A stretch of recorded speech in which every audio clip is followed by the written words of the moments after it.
A corrida eleitoral já está a todo vapor, faltam um pouco mais de 6 meses aí para as eleições de 2026 e você sabe, a Band, sempre pioneira, segue fazendo uma ampla cobertura em todo o seu noticiário para dar ao eleitor essa oportunidade de conhecer ideias, projetos dos candidatos, nesse caso aqui hoje do nosso programa, a Presidência da República, discutindo aí o futuro do Brasil. É por isso que esse é um programa de canal livre especial de eleições nesse domingo e a gente convidou mais 2 pretendentes ao Palácio do Planalto. Estão aqui com a gente o ex-deputado federal e ex-ministro que concorre pelo Democracia Cristã, Aldo Rebelo. Obrigado, Aldo, por estar conosco aqui essa noite. E também o fundador do MBL e pré-candidato pelo Missão, Renan Santos. Também agradeço, Renan, por aceitar nosso convite e estar aqui com a gente no programa, me acompanhando nessa entrevista, os jornalistas Fernando Mitre e Thaís Freitas. Antes de começar perguntas, eu queria de novo lembrar que isso não é um debate, a gente não vai ter réplica, tréplica, um para lá, 1 minuto e meio para cá, ficar contando tempo. A gente não tem essas amarras ainda da legislação eleitoral, mas claro que a gente vai aqui monitorando um pouco de tempo, esse equilíbrio, para que os candidatos, aí, os pré-candidatos possam apresentar as ideias. Eu, por ordem alfabética, eu vou começar pelo Aldo Rebelo aqui. Aldo, primeira pergunta, olhando para uma proposta de campanha, que 2, 3 propostas, ideias o senhor colocaria como prioritárias num governo do senhor à presidência da República? Boa noite. Boa noite. Boa noite, Renan. Boa noite, Mitre. Boa noite, Thaís. Boa noite. O que eu penso é o seguinte, vamos fazer um diagnóstico. O Brasil é um país rico, o Brasil não é um país pobre, mas o Brasil é um país interditado institucionalmente. O problema do Brasil não é de recursos, de investimento.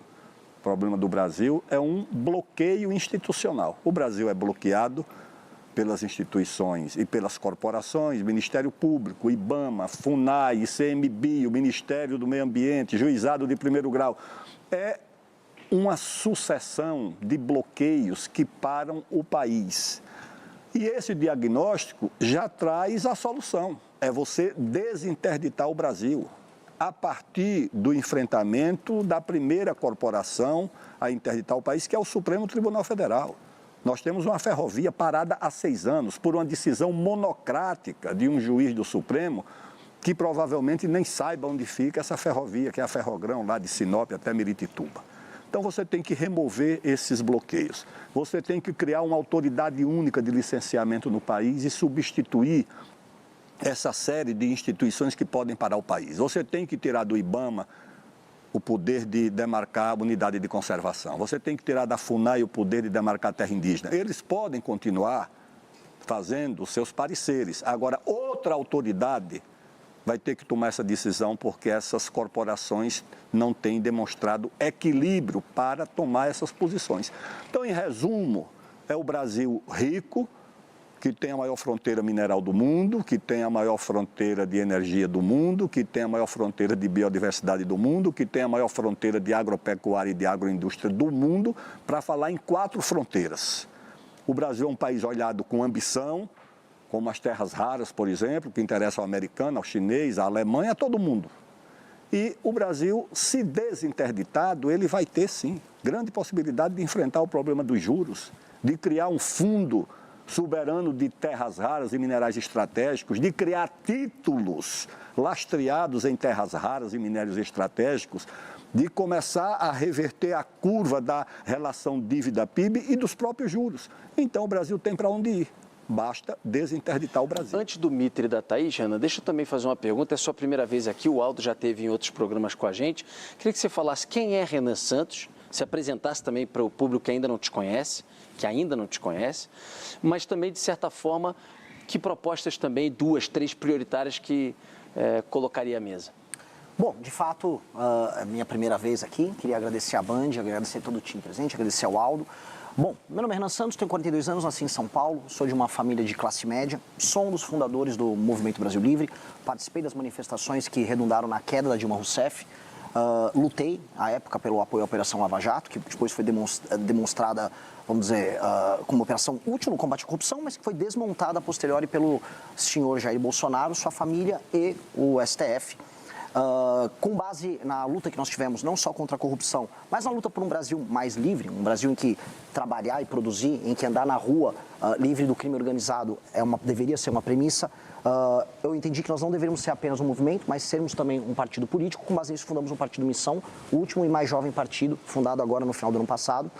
E o que nós defendemos, né? Começando até com um diagnóstico, acho que é um problema de falta de imaginação no Brasil. O brasileiro, ele perdeu tanto a esperança em si próprio, que a gente sequer consegue se imaginar como o que nós deveríamos ser, que é uma das 5 maiores nações do mundo. O Brasil nasceu para ser uma das 5 maiores nações do mundo.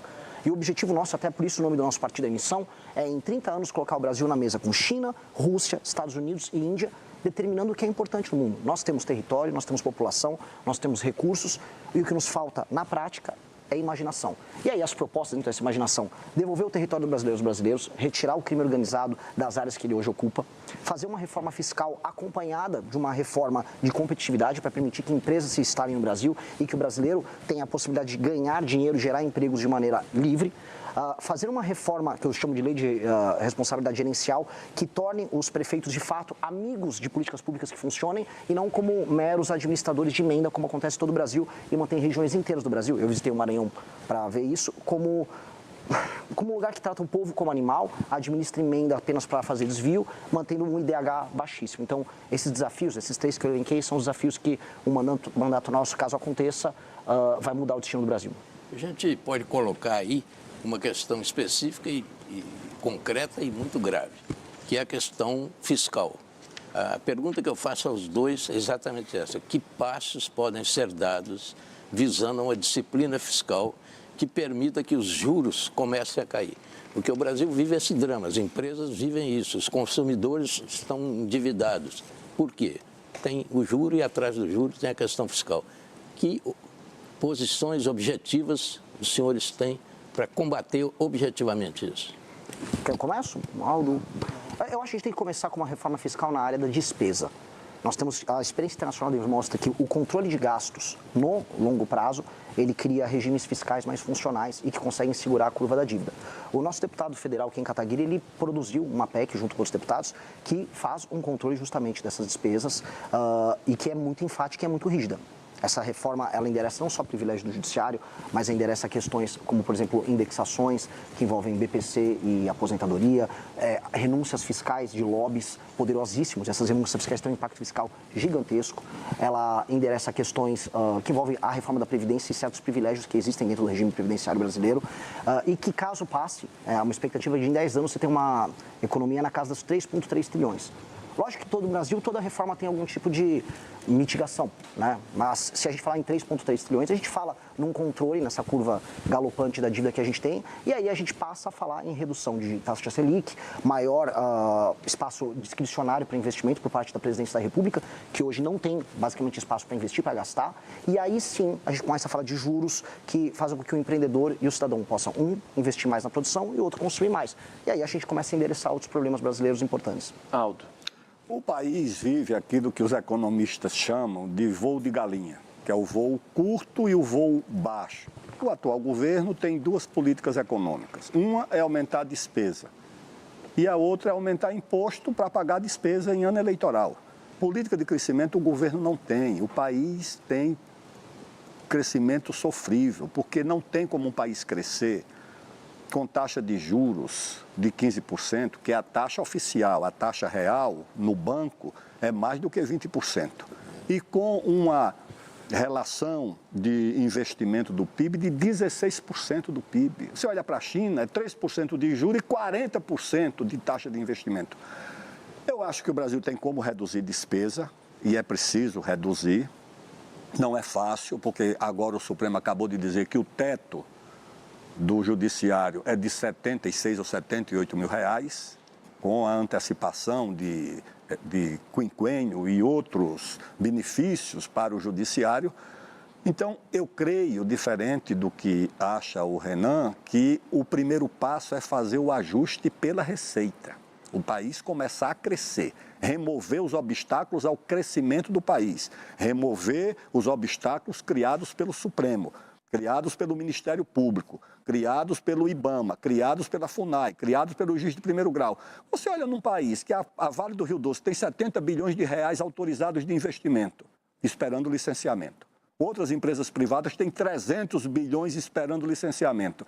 É claro que se você remove esses obstáculos, você vai ter um choque de investimento privado que pode fazer o país voltar a crescer e aí o Estado pode ter recursos. Então você tem que combinar a redução de despesa onde isso for possível e necessário com uma política de ajuste fiscal pela receita, que é o que o Brasil abandonou, praticamente.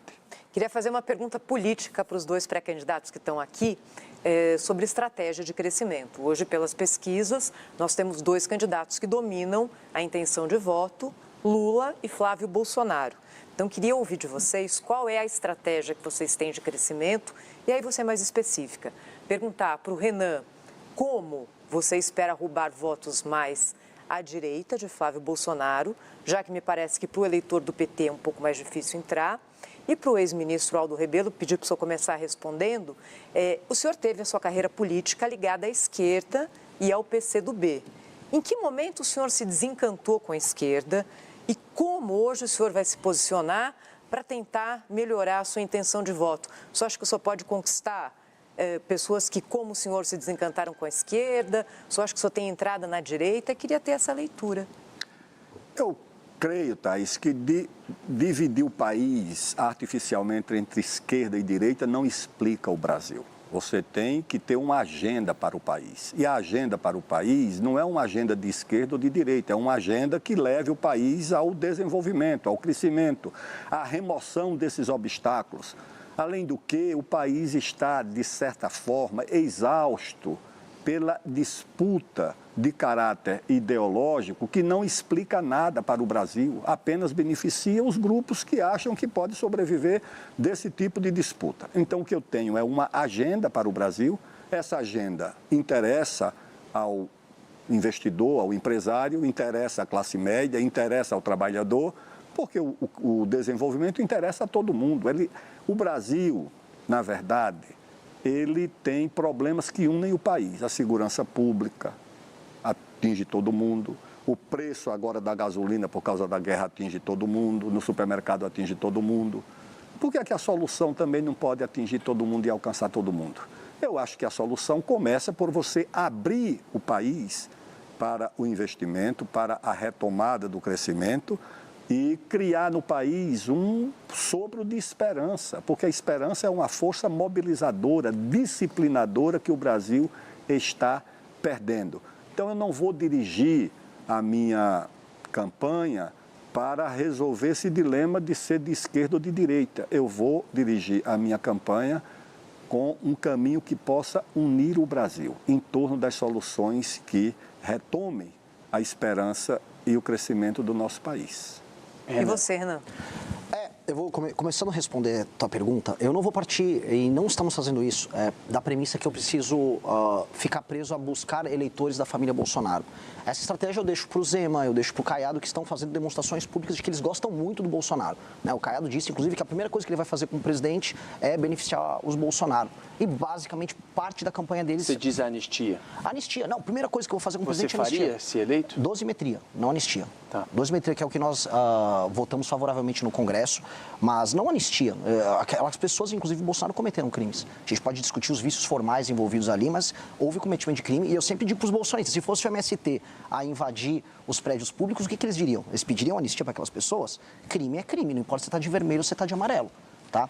Dito isso, eu estou rodando o Brasil e eu estou falando de problemas concretos das pessoas e trazendo soluções concretas justamente no coração do eleitorado de cada um. Eu fui tão bem recebido no Maranhão, que supostamente é estoque eleitoral do lulismo, quanto eu fui em Santa Catarina agora, que é estoque eleitoral do bolsonarismo. E tratei de problemas locais e cresci em ambos os lugares. Eu fui, de acordo com o Google Trends, a pessoa mais pesquisada no Maranhão na semana retrasada. Então, há uma resposta que nós podemos dar. Há um cansaço com a polarização e as pesquisas traem para a gente um recall. Ou seja, o top of mind, o nome que vem na cabeça das pessoas quando elas imaginam eleições, ainda é o sobrenome Bolsonaro, agora com o Flávio, e o nome Lula, com o atual presidente da República. Mas os mais jovens, que já estão alheios a isso, eles estão procurando outras alternativas. Quando você coloca entre os mais jovens, eu estou com mais de 20%, de acordo com a pesquisa Atlas, e quando a gente separa os homens jovens, eu estou com mais de 30%. O partido que eu montei, o Partido Missão, ele tem 5,8% de predileção entre os brasileiros e quando eu puxo entre os mais jovens, chega a quase 30%. Qual é o recado disso? As pessoas que não estão, vamos dizer, presas num debate público que está há 6 anos só falando de Bolsonaro, Lula e STF, elas querem soluções para segurança pública, ausência de emprego, ausência de expectativas, falta total e completa de infraestrutura urbana. E essas pessoas não vão falar, qual o problema disso? O problema é o Lula. Não, o problema é o Bolsonaro. Então, quando eu estava no Maranhão, pegando estradas esburacadas e vendo as pessoas dividindo comida com urubu, como eu vi em Pinheiro, terra lá do Sarney, as pessoas não estavam ali, sabe, isso é culpa do Lula, do Bolsonaro. As pessoas, como é que você vai resolver o urubu que está do lado da minha casa? E ao tratar desses temas, aí sim, entra a questão de comunicação de maneira inteligente, a gente cresce. Então, o meu objetivo é fazer isso. Eu vou entrar no coração do bolsonarista e no coração do lulista falando de problemas concretos para eles. Vai lá, Mito, pode ir. Eu queria já levantar a questão da segurança, que é fundamental nessa campanha eleitoral, não é? E as pesquisas mostram que esse tema, ele vem, e quando eu falo das pesquisas das últimas eleições, das penúltimas e tal, esse tema vem crescendo. E agora virou prioridade, às vezes está junto com o preço da comida ali.